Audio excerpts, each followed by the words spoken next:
पंचवटी वर्णन में आगे हम दूसरे और तीसरे पद का भी अध्ययन करेंगे, जिसमें केशवदास जी कहते हैं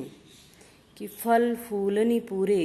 तरुवर रुरे कोकिल कुल कलरव बोले अति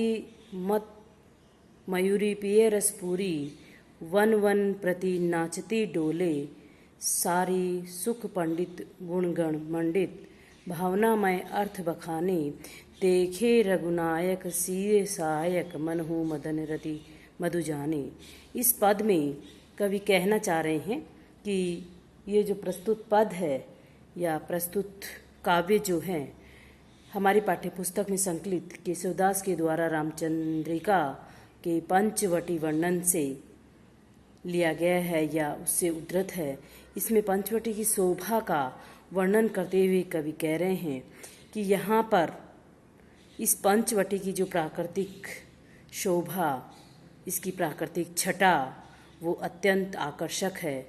राम और सीता के वहाँ पर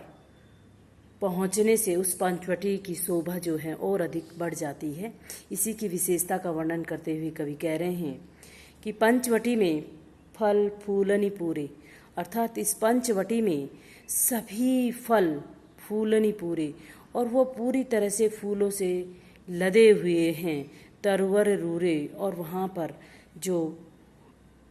पेड़ जो हैं वो घने हरे भरे हो रहे हैं, अर्थात वहाँ पर कोकिल कुल कलरव बोले, और उन पेड़ों में, उस पंचवटी में कोयल जो है अपनी कूक अर्थात अपनी मीठी की वाणी के द्वारा चारों तरफ से उस कलरव को फैलाए हुए है, जो कि अत्यंत सुंदर या लुभावना हमको लगता है। अति मंद मयूरी पियरस पूरी, और वहाँ पर अति मंद अर्थात अत्यधिक मादक होकर के, मस्त होकर के, और मोरनी जो हैं वो पियरस पूरी अपने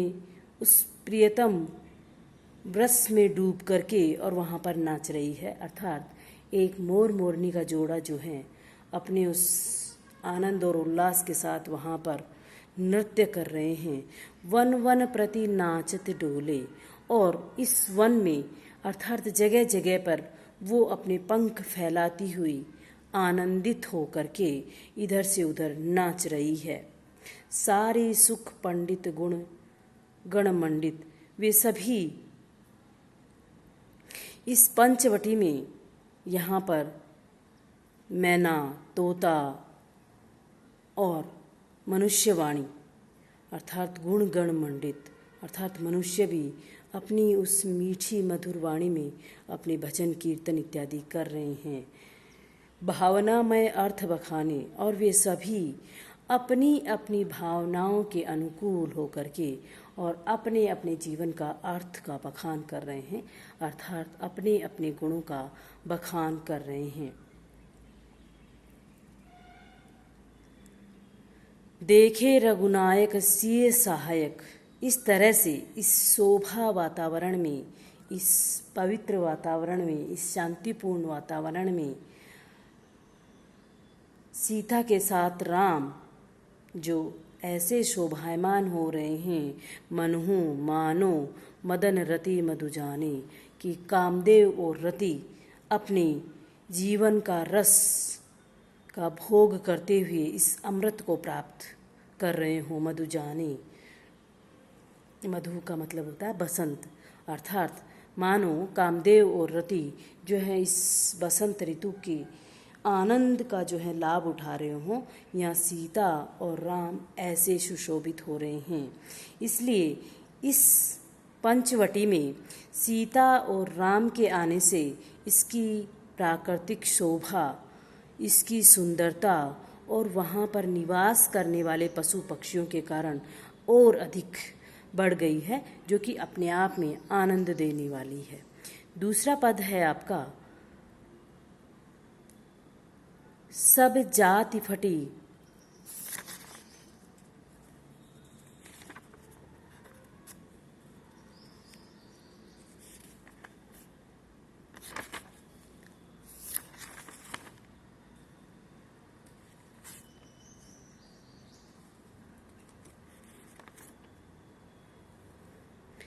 दूसरा है यहाँ पर आपके सूर्योदय वर्णन भी आपके यहाँ कोर्स में है और उसका भी हम लोग अर्थ देखने की कोशिश करेंगे। अरुण गात अतिपात पदमनि प्राणनाथ भय मनहु केशवदास कोक नंद कोक प्रेम में परिपूर्ण सिंदूर पुर कैंधो मंगल घट कींदो शक्र को छत्र मंड्यो मणि मणिक मयूख पट कैस्रोवित काल कपाल यह किल कपालिक काल को यह ललित लाल कैंदो लसत दिग्भामिनी के भाल को। यहाँ पर कवि ने सूर्योदय वर्णन के दौरान प्रातःकालीन सूर्य की शोभा का वर्णन करते हुए यहाँ कह रहे हैं कि यह प्रातःकालीन सूर्य अरुण गात अतिपात, यह प्रातःकालीन सूर्य अत्यधिक लाल होकर के अति अरुण गात लालिमा लिए हुए उदित होता है। पद्मिनी प्राणनाथ भय, जो ऐसे लगता है कि मानो कमल और चकवे के हृदय में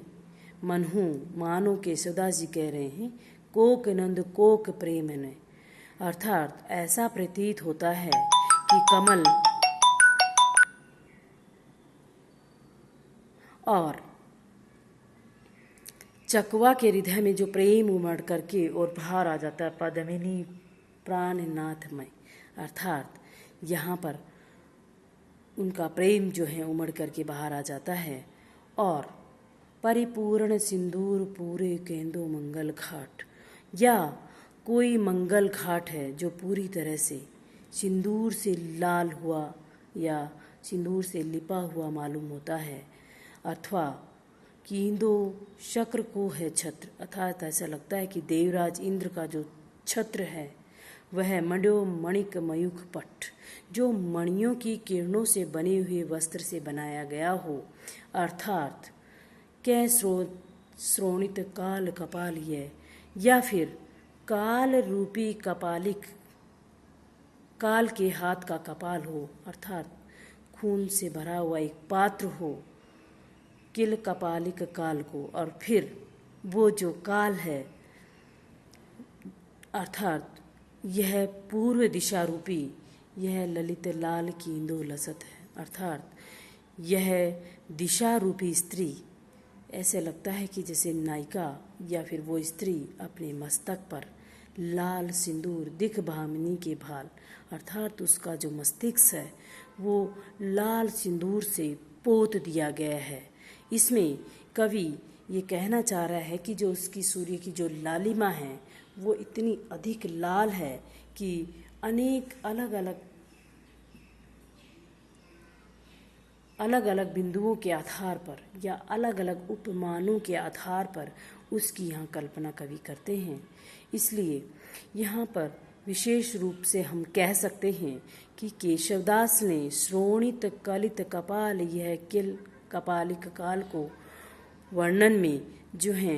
हृदयहीनता का परिचय दिया है यहाँ पर, अर्थात उस एक तरफ लाल रक्त जो है वो दिखाई देता है तो एक उसकी कल्पना अलग होती है, परंतु इसमें प्राकृतिक सौंदर्य की उपेक्षा करके और यहाँ पर उसका विविध स्वरूप का वर्णन कवि ने किया है, जो कि इस पद में काल क्रम या वर्णन क्रम के हिसाब से अनुचित सा लगता है। दूसरा, इसमें ये प्राकृतिक सौंदर्य के विरुद्ध है, अर्थात इसमें जो है सुंदर वर्णन होना चाहिए था, ना कि यह उस काल कपालिक के रूप में आना चाहिए था। तीसरा है, इसमें अनुप्रास, यमक, संदेह और उत्प्रेक्षा आदि अलंकारों का प्रयोग हमें देखने के लिए मिलता है।